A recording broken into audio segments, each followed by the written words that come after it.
When Bradley Robert Edwards was arrested in December 2016, it really came out of the blue. He probably thought he'd gotten away with it, that nobody was going to get him for these crimes. I never thought they'd find anybody. You know, it had been going on for so long, and I just thought it was a lost cause, really, I guess. I've always had a gut feeling that he would eventually be arrested because forensics were getting better and the police were very determined to get an end result. One of the senior officers in this investigation said to me, the answer to this particular investigation is in a box somewhere in the WA Police Force, and so it turned out to be. It took a new generation of detectives to come along who understood forensics, they understood the power of it, who went back to all the old material, and an avalanche opened up before them. The police had caught up with him because really science had caught up with him. It was the DNA that got police to Bradley Robert Edwards' door, and it was the DNA that got him into court in 2019 for the trial.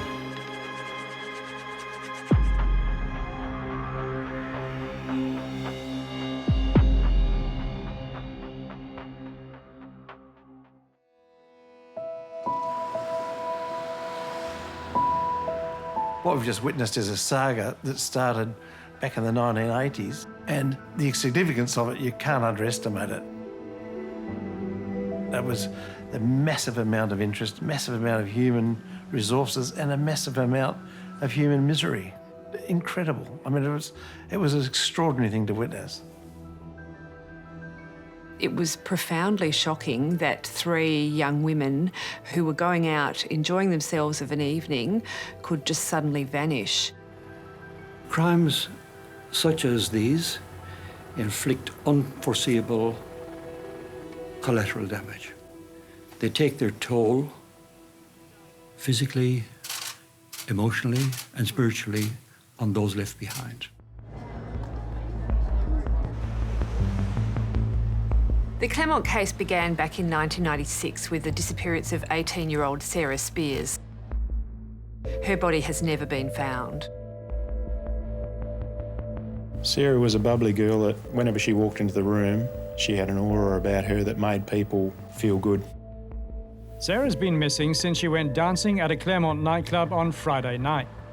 Her distraught father, Don, a shearing contractor, and Sarah's mother, Carol, have come up from Darkin in the southwest to help the search. We're very close, and it is very much out of character, and that's what makes it so concerning. I sat in the front lounge just waiting for her to walk in, and as if nothing had happened, but deep inside I knew that it was more.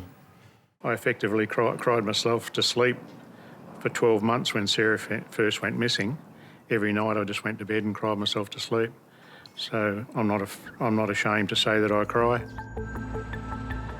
So 4.5 months after Sarah Spiers was last seen, Jane Rimmer also went missing from Claremont. She was only 23.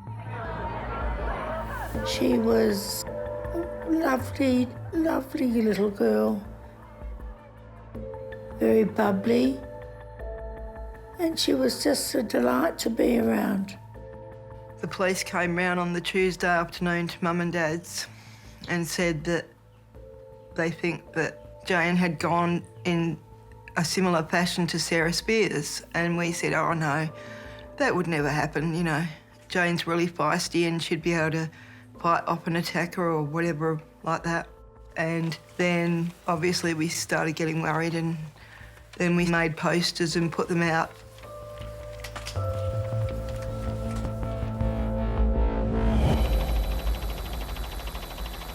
Police identified the body as that of Jane Rimmer very quickly, but they won't say how. The body was concealed in dense bush. Was it buried? Been buried? No, the body had not been buried. There had been an attempt to conceal the body. I mean, you wonder, when it happens, why wasn't my daughter that night? I mean, which is not a very nice thing to say, but you naturally think that. When they found Jane, the police came round and I could see straight away that was not good news. Trevor was not very well anyway, and I think this was just the final straw. They were just devastated, and that devastation never left my father's face. He was always, like, looking tortured and devastated until the day he died.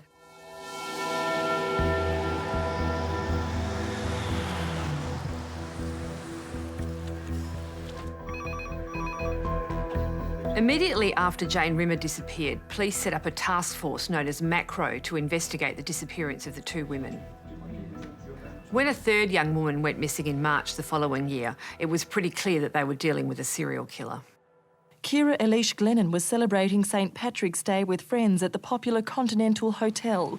She left alone just after midnight, telling friends she was heading straight home. Ciara Glennon was at university at the same time as I was, and I know a lot of the same people that knew her. I didn't know her myself. Please state your full name. Yes, my name is Consultant. And your current occupation?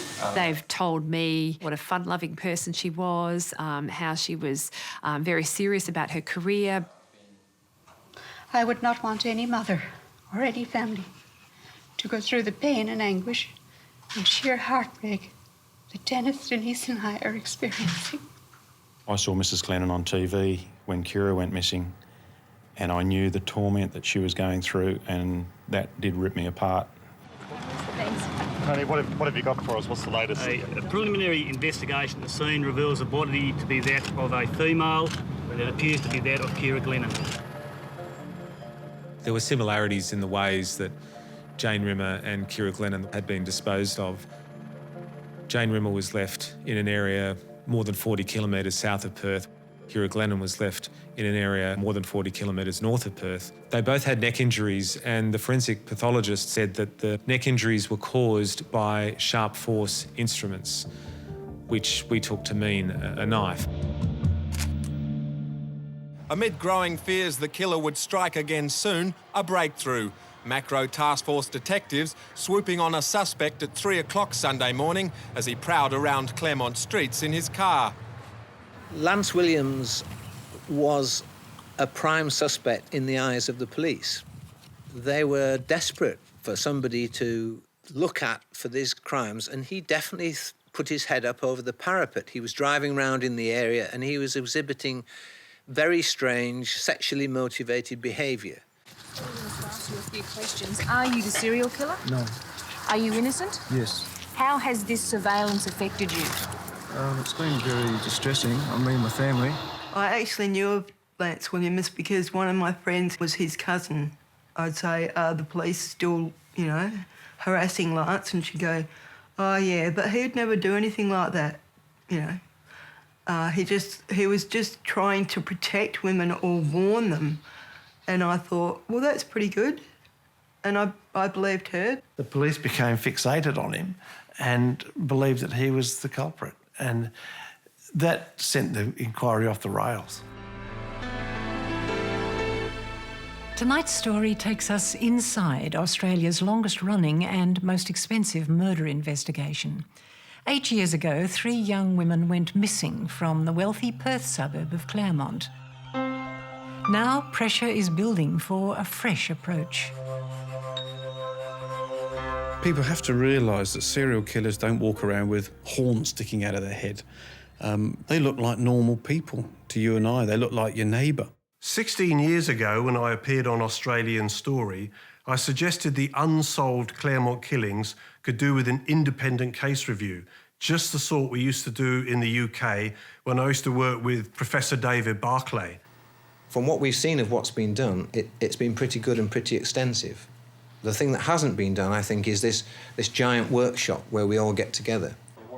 Back in 2004, the police were very unhappy that Australian Story was running a program that didn't follow the official line.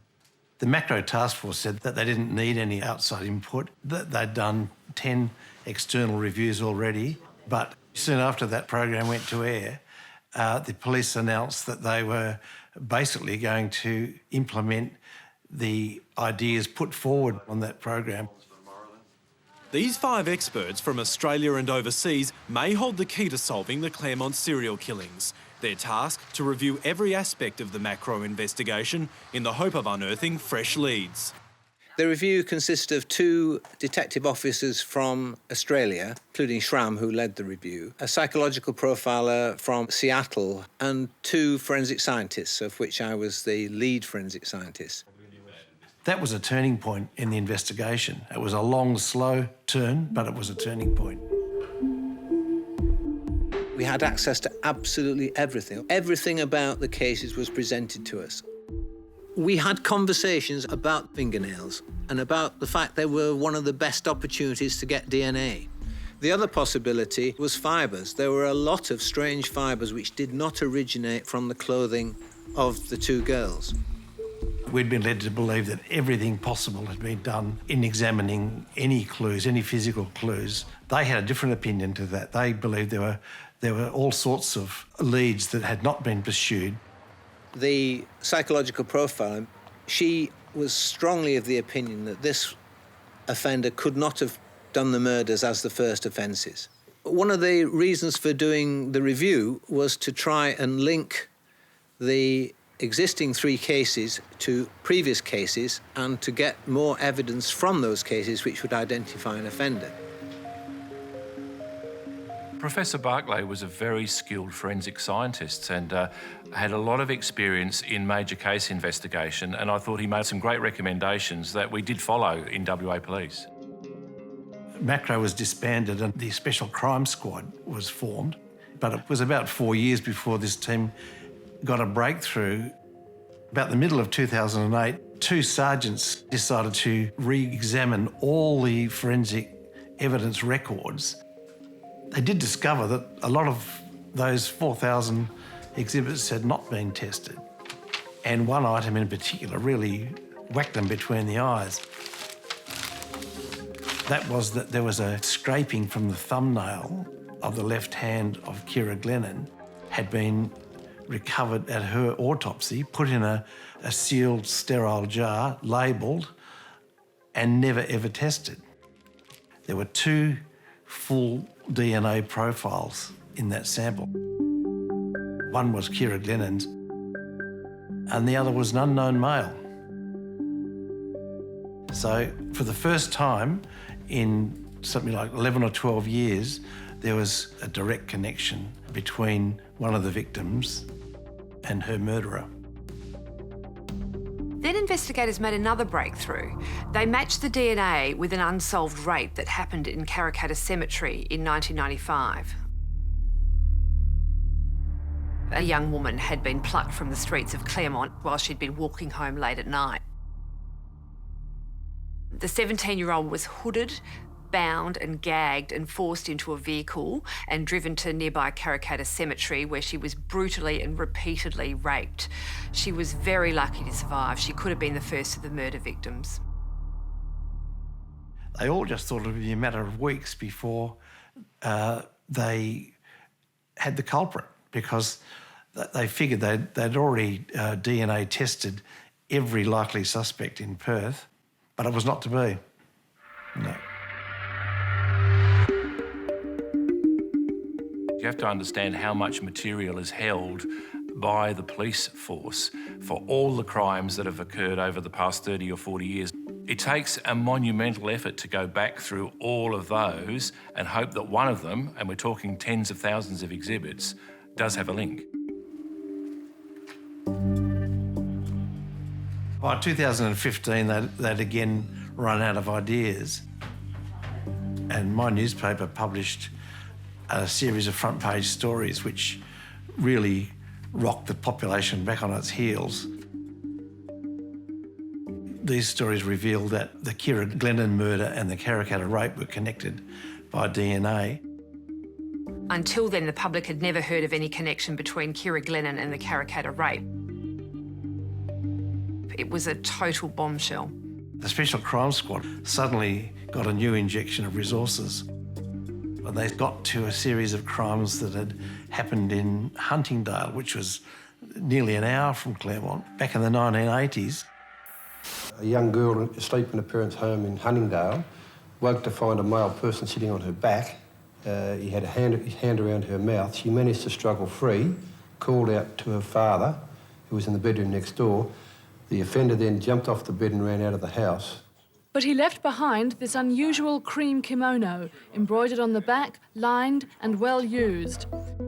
So in November 2016, State Ops discovered this silk kimono in an exhibits box, took it out, had it tested for DNA, and there was this eureka moment. They discovered that it matched DNA recovered from Ciara Glennon and from the Karrakatta rape victim. Police believed the same perpetrator had committed the 1988 home invasion, the 1995 rape, and the murder of Ciara Glennon. So while they had the DNA of somebody, they still didn't know who it was. So they started to investigate other crimes, similar crimes that had occurred in Huntingdale in 1988. They discovered one where a man in a woman's nightie had opened a sliding door and 4 unidentified fingerprints had been recovered from that door. The police thought that the crime from which the fingerprints were recovered and the kimono attack were by the same man. They found that those fingerprints matched a man named Bradley Robert Edwards. And the reason he was on the database was because of a crime that he had committed in 1990. Edwards was a Telstra technician who'd come to work on the phone lines at Hollywood Hospital, and he attacked a social worker who was sitting at her desk and gagged her and dragged her across the room. She kicked as hard as she could. All of a sudden, he just let her go and said, "Sorry, sorry." He went to court and was given probation after he pleaded guilty to assault. He managed to keep his job at Telstra, and not only that, he actually got a promotion later on. So they had a name, but they didn't know whether his DNA matched the kimono, which in turn matched the Ciara Glennon murder and the Karrakatta rape. And the only way to do that was to obtain his DNA.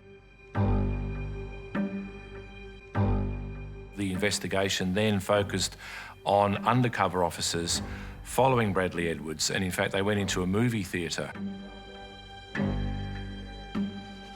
and sat behind him in a movie theatre, and he drank from a bottle of Sprite. When he left the movie theatre, he left the bottle of Sprite behind, and the undercover officers took that and then were able to get DNA which proved that they were dealing with the same person. It was very, very clever police work that finally put all those things together and tracked him down.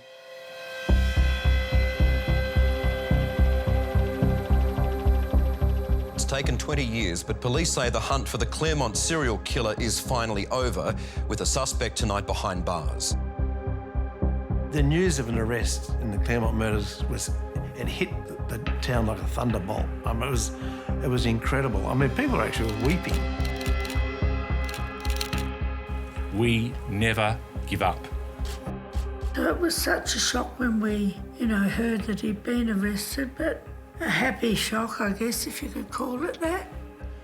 These crimes shocked the West Australian public. It was actually a time of mixed emotions for me. It felt really good. It felt, to me, like a highlight of my career, although we had a long way to run at that stage. We'd made an arrest, but we had to go to trial and get a conviction.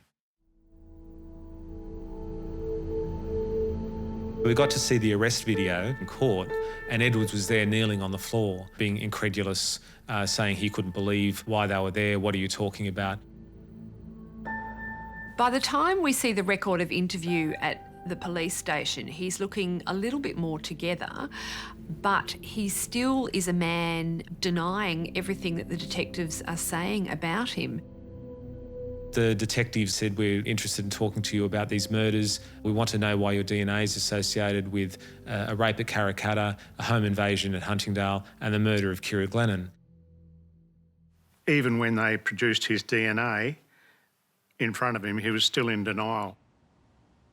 And they left Edwards in the room, and you could see sort of the weight of the world coming down on Edwards' shoulders. One of the things that caused the greatest shock was how ordinary this bloke was. He had a good job. He had won community awards for his work with the local sports club, played in a football team. He was living among us and in plain sight. He sort of comes across as a bit of a nerd, a bit of a geek, a bit of a loner. I would guess that the reason why he didn't commit any offences, as far as we know, after Ciara Glennon, is either that he formed a stable relationship or Ciara frightened him so much that he decided that nothing would persuade him to do that again. It took years to get to trial, and in that time they went back to the physical evidence and discovered all sorts of things that had never been investigated. Crucial fibres from Edwards's car and from the clothing he wore as a Telstra technician were found on both Jane Rimmer and Ciara Glennon's bodies, and also on the clothing of the rape victim. Because there was no DNA associated with Jane Rimmer's body, no foreign DNA, it was the fibres that helped link Edwards to that murder. There has been a dramatic development in the Claremont serial killer case, with accused murderer Bradley Edwards pleading guilty to attacks on 2 women. All the way along, he'd been adamant that he was not guilty of the 8 charges against him. And about a month before the trial, Edwards pleaded guilty to the charges against him relating to the Karrakatta rape and to the woman in Huntingdale. The whole courtroom was just astounded when he pleaded guilty to these charges that he'd been denying for 3 years, and that he'd adamantly denied on the day of his arrest. Good luck.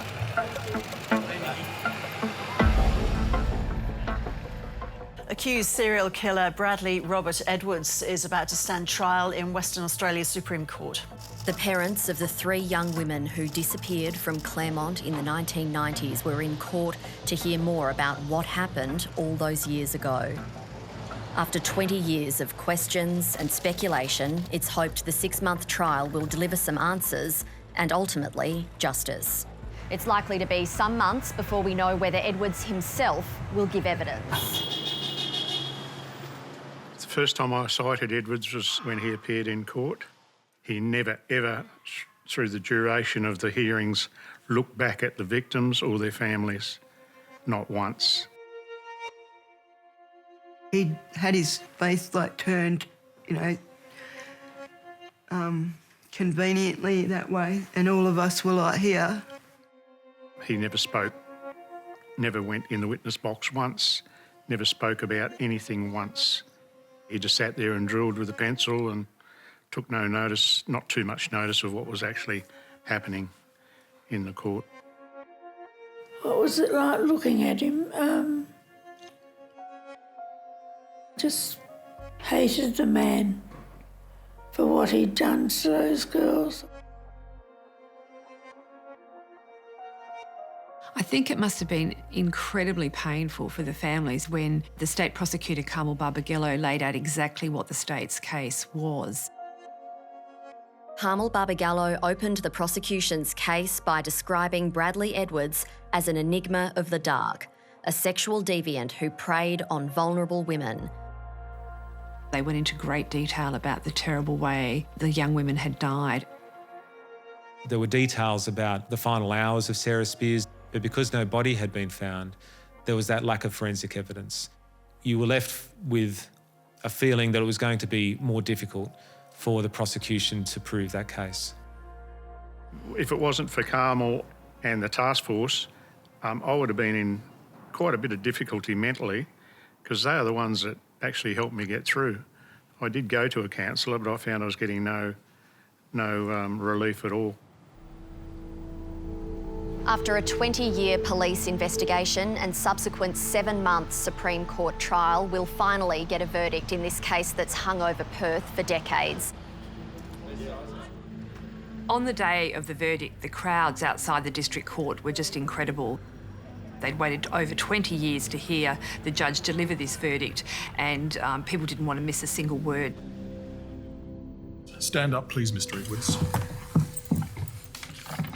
On count 6, that on or about the 27th of January 1996 at Claremont and elsewhere, you willfully murdered Sarah Ellen Spiers. My verdict is that you are not guilty. We knew that there was a chance that he would not get convicted on Sarah because of the lack of evidence, but in our hearts we knew that he was guilty. The propensity evidence makes it more likely that the accused was the killer of Miss Spiers, but it cannot prove it beyond reasonable doubt. Of course, we're disappointed, but maybe if he was convicted for Sarah, maybe he could have had grounds for an appeal. On count 7, that on or about the 9th of June 1996 at Claremont and elsewhere, you willfully murdered Jane Louise Rimmer. My verdict is that you are guilty. On count 8, that on or about the 15th of March 1997 at Claremont and elsewhere, you willfully murdered Ciara Eilish Glennon. My verdict is that you are guilty. You can sit down.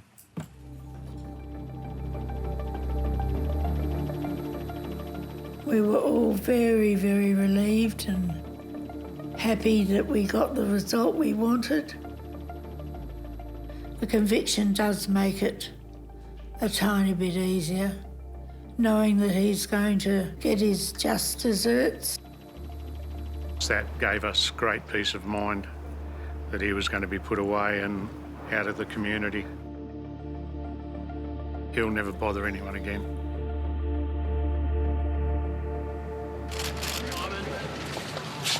Hey everyone.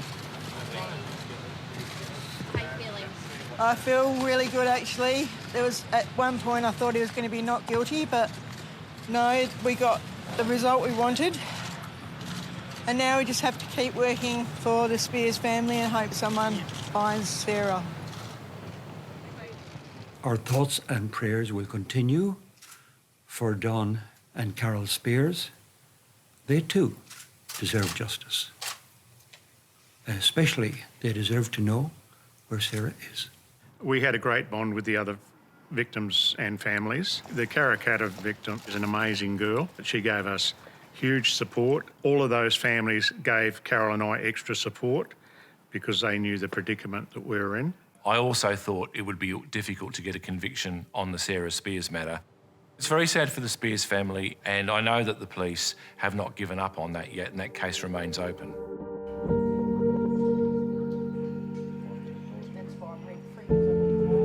You want closure, and I guess that until the day that she is found, there'll never be closure. There's probably not an hour of any day that passes that I don't think of Sarah. Not a day, not an hour. This situation's been devastating on my family. We've suffered it now for more than a third of our lives, Carol and I, and it's not going to end, it's not going to go away, and we will live with this for the rest of our lives. I feel that we've had part closure, yes, but I know that that torment will continue. Doesn't matter how hard you try to forget it, because we'll never forget it. You know, that was our lovely daughter, and we'll never forget that. Never, ever, yeah. It'll never be over. I mean, nothing will ever bring those girls back, but yeah, at least we know that he can't hurt anyone else. We really enjoy going to see Jane over the years. That's beautiful. Cheers, Janie. Happy birthday, Janie. Happy birthday, Tomorrow. darling. Happy birthday. 31.